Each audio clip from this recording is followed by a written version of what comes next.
காலையில் டீனுவும் மீனுவும் உணவு தேட போனாங்க.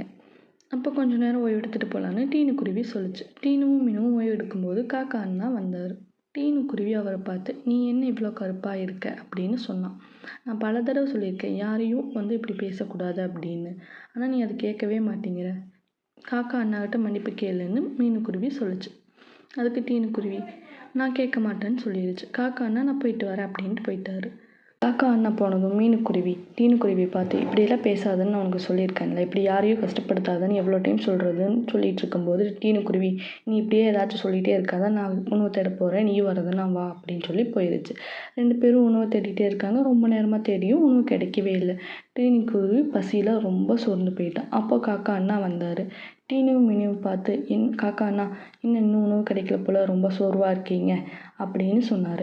ஆமாம் அண்ணா, ரொம்ப உணவு கிடைக்கல, டீனு தான் ரொம்ப பசியில் இருக்கா அப்படின்னு சொன்னதும் காக்கா அண்ணாட்ட இருந்த உணவை கொடுத்து டீனுவை ஃபஸ்ட்டு சாப்பிட சொல்லுன்னு சொல்லி கொடுத்தாரு.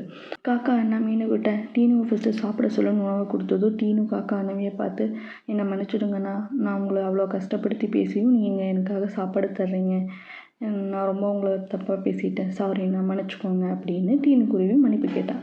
இதை பார்த்து மீனு குருவிக்கும் சந்தோஷமாச்சு. காக்கா அண்ணாவும் இனிமேல் யார்கிட்டையும் இப்படி பேசாதன்னு சொல்லிட்டு கிளம்பிட்டாரு.